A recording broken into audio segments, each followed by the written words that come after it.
उस भयानक हादसे को देखने के बाद एक बार फिर डर ने उनके दिलो दिमाग पर दस्तक दी। खौफ एक बार फिर जिंदा हो गया। अब वे लोग समझ चुके थे कि जब तक वे उन वादियों को पार नहीं कर लेते तब तक चैन की सांस लेना उनके लिए ठीक नहीं है।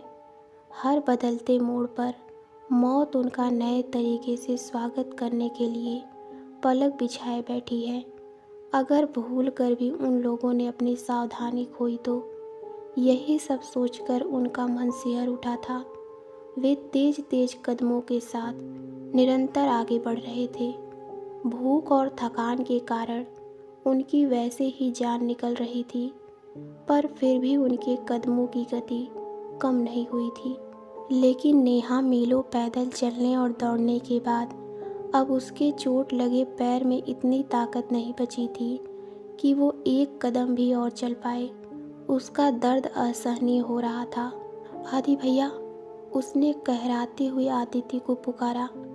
आदित्य उसके पास आकर उसे थोड़ा सहारा देते हुए बोला, नेहा क्या हुआ? Are you okay? Not okay भैया, शायद मैं अब और नहीं चल पाऊंगी। दर्द के मारे मेरी जान निकल रही है। जख्म से रेगुलर खून रिस रहा है।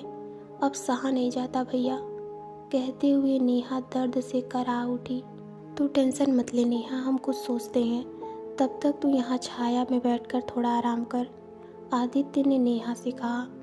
अब क्या करेंगे भैया? नेहा इस हालत में नहीं है कि अब आगे चल पाए। समीर ने आदित्य से कहा। वही सोच रहा हूँ समीर कि नेहा को आगे कैसे ले जाया जाए। आदित्य ने अपने माथे पर हाथ रखकर विचार करते हुए कहा। एक आइडिया है आदि भैया। विकास बोला। क्या विकास, जल्दी बताओ। आदित्य ने विकास से कहा, अगर हम दोनों भाई बारी बारी से नेहा को अपने पेट पर बिठा कर चलें तो हमें ज़्यादा थकान भी नहीं होगा और हम नेहा को भी लेकर आगे बढ़ सकेंगे। विकास ने कहा। आई एग्री विथ यू विकास, हमें यही करना होगा। आदित्य ने विकास की बात में हामी भरते हुए कहा। But I don't agree with you both, Sameer ने उन दोनों से कहा। But why Sameer? विकास ने समीर से पूछते हुए कहा। बिकॉज आप लोग सिर्फ अपने बारे में ही क्यों कह रहे हैं? माना कि मैं नेहा का भाई नहीं हूँ, हम कज़िन नहीं हैं, बट फिर भी वो मेरे लिए मेरी छोटी बहन ही है। हम सिर्फ 2 नहीं 3 हैं, लेकिन आप दोनों ने एक ही पल में मुझे पराया का एहसास करवा दिया। This is not fair. जहाँ हम एक साथ मौत को मात दे रहे हैं, एक दूसरे का सहारा बने हुए हैं, वहाँ आप लोग मुझे पराया बना रहे हैं। अगर मान लो मैं यहाँ किसी प्रॉब्लम में फंस जाऊँ तो क्या आप लोग मेरी हेल्प नहीं करेंगे? मुझे यूं ही मरने के लिए छोड़ देंगे? अगर नहीं तो फिर मुझे इस परायेपन का एहसास क्यों करवा रहे हैं आप लोग? दुखी होते हुए समीर ने कहा। नहीं यार समीर मेरे भाई, मेरे कहने का वो मतलब नहीं था। I am sorry, I am extremely sorry मेरे भाई। कहते हुए विकास ने समीर को गले लगा लिया। सबसे पहले आदित्य ने नेहा को अपनी पीठ पर उठा लिया और सब आगे बढ़ने लगे। इन तीनों भाइयों ने अपनी बहन को सही सलामत अपने साथ ले जाने का जो जिम्मा उठाया था, वाकई काबिले तारीफ था। यही तो होता है एक सच्चे भाई का फर्ज। वे लोग निरंतर आगे बढ़ रहे थे। एक भी पल रुकना अब उन्हें गंवारा नहीं था।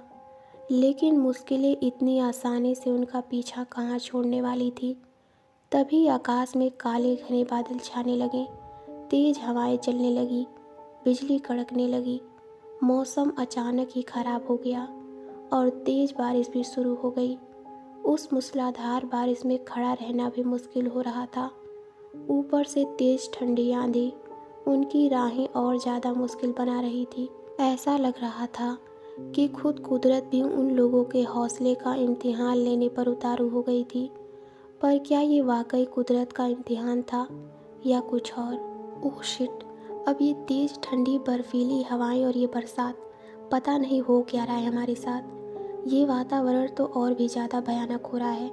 अचानक से ये तूफान, अब इसकी ही कमी थी जो अब पूरी हो गई। What can we do this time Adi भैया वीना दी?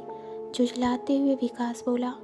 घबराओ मत विकास, हमें सबसे पहले किसी सेफ जगह रुकना होगा। वो देखो सामने बरगद का पेड़, हम वहाँ स्टे कर सकते हैं। तुम आदि भैया की हेल्प करो वहाँ तक पहुँचने में। तेज हवाएं और बारिश के बीच नेहा को उठाकर चलने में बहुत प्रॉब्लम हो रही है उन्हें, वीना ने कहा। जी दी। कहते हुए विकास ने अपना लाके समीर को पकड़ाकर आदित्य को सहारा दिया और वे सब जल्दी से उस बरगद के नीचे जा पहुँचे। आदित्य ने नेहा को अपनी पीठ से उतारकर वहाँ पेड़ के तने के सहारे बिठा दिया और खुद भी थक कर उसके पास बैठ गया। बाकी सब भी वहीं पेड़ के उस मोटे फैले हुए तने पर बैठ गए। बारिश लगातार तेज हो रही थी और वे लोग पूरी तरह से भीगकर तरबतर हो चुके थे। तेज बिजली कड़क रही थी। मौसम बहुत ज़्यादा खराब हो चुका था। तेज होती बारिश और मौसम के इस बदलते मिजाज को देखकर उन सबकी हालत पतली हो गई थी। उन सबकी आंखों में आंसू थे।